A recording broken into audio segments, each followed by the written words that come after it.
Hey, this is Anton with GT Canada.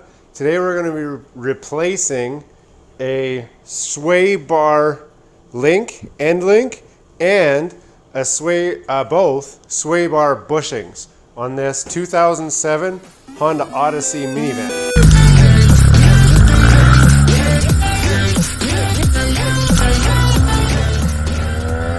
So the first thing you're going to want to do, you need to jack up the minivan.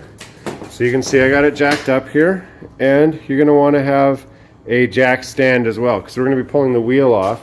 And I'm going to show you exactly what it looks like when your sway bar bushing is bad. So the part we're looking for right here on this sway bar is right here. Now if you've watched my other videos, you'll know that I've shown you before. You can pretty much see the air gap there. But I'm going to just lift up and down. Do you see that flex there? That flex, when you're going over bumps and stuff, just vibrates through the whole van. And you'd think your wheels are falling off or something's going on with the suspension.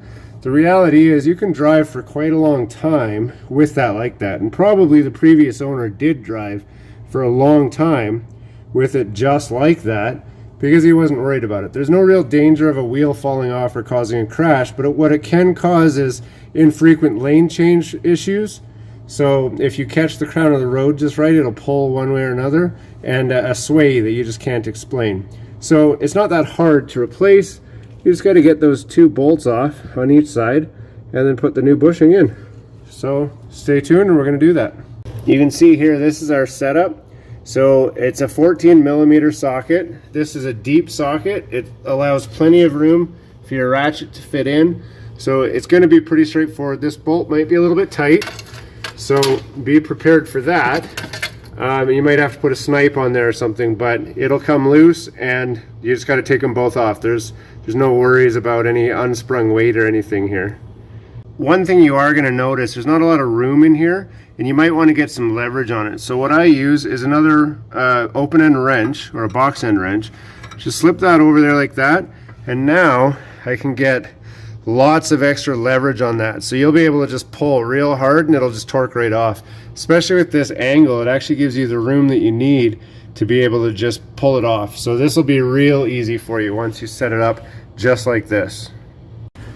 So you can see our bolts are both out now. It's a little bit tight in there. You've only got 1 or 2 turns per turn of your socket. And this is kind of hard to get on film, but we're going to try our best. So once they're out, this cap here, it'll just pop right off. Might take a little wiggling, but just like that, the cap comes off. And this should be a 2-piece bushing. So you can see there, the bushing just pops right out.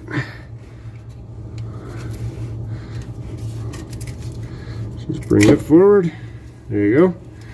And then that'll just lift right out. 2-piece bushings are great for that, especially if it's all worn out. I can't do this with one hand, so I'm going to pop it off and then I'll come back. Okay, so just like that, we got the bushing out. This is the old worn out bushing, and then this is the cap. So we just got to get our new bushing, stick it on there. There's no prep work or anything, you just stick it right on. Now it is important that you put them back on the same way they came off. So you'll notice on these, the opening was to the back of the van, to the passenger compartment of the van. The new one, same deal, we're going to put it to the compartment of the van, but we do have to consider there's a flat spot there. And that's just because that's how they manufacture it. It's nothing super critical, but you do want to make sure you're the same way. So here we are with the cap on, and you can see my bolts have been started being threaded. You can see it's not very tight right in here, and that's because as you tighten it down, it's going to pinch it. So it's important to do just one side at a time. That way it'll be in the right spot. So I'm going to cinch this down. I expect it's going to get very, very firm after that. And then I'm going to go to the other side and do the exact same thing. So remember that gap that we had originally? You can see what it's reduced down to now. This is super tight. This is cranked right down. It's very, very, very tight. So if I try to crank on it like I did before, this doesn't move at all. So that was definitely our problem. You just got to do the other side, same way as this side, and your clunk will be absolutely gone. So I'm on the other side here. I've got the sway bar bushing off, but while I had it off, I noticed that this end link was clunking. So you'll see here.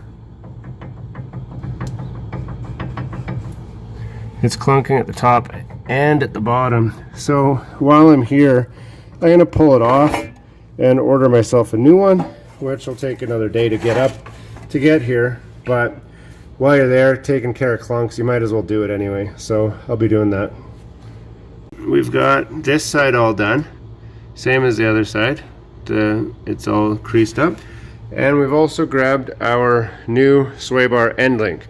Now I've put the bottom side on already, as you can see. Put the grease nipple on and greased it, but you'll notice the top doesn't line up. So what are you gonna do? You got your wheel up in the air. So what I do is put a jack stand underneath the A-arm, like that. And then I got my jack here, and I'm just gonna lower the jack slowly until this lines up. We're gonna try and do this one-handed. Here, hold on. So we're just gonna turn this to lower it down slowly. If you've got it on the factory jack, it might be a little bit easier to do. But once you get it lowering, you just go until that lines up. When it lines up, it'll just pop right in nicely. Just like that. Doesn't take any extra help. No two hands, no prying, no messing around. Just let that push up. This whole assembly is going to get pushed up, which brings it closer to that hole. So after that, you just throw your wrench on there and tighten her down. And just like that, we have a completed sway bar bushing down here and a brand new end link. Now if you're doing one side, you should do both sides, so I'm going to go back and do the other side now. But this will take all of the clunk out of this car. So that is how you change the sway bar bushings and the end links on a 2007 Honda Odyssey. The principles that you've learned in this video will actually work on a lot of different vehicles. Sway bars are pretty universal. You'll have some that'll be a little bit different here and there. The access to the bolts that hold the bushing caps down, those can be really hard to get to sometimes. In this case, they're actually really easy. If you've watched the video on my Ford Flex, you saw that it took me a long time to get to them because the access is a lot tighter. These ones weren't too bad. The only thing that you didn't see on camera was the sway bar end links were actually really seized on there tight. And I just, for the sake of saving time, I used a grinder and just ground them off and then punched the bolts through.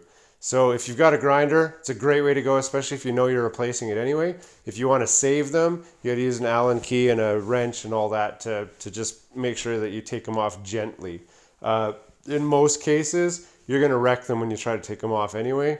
So I just don't even try to save them, replace them, doesn't hurt. These ones were about $100 for both. And again, I'll put a link in the description for where you can get those on Amazon delivered to your house.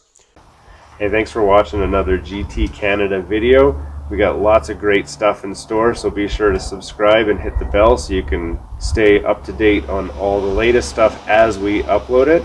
Comment below and watch the next video.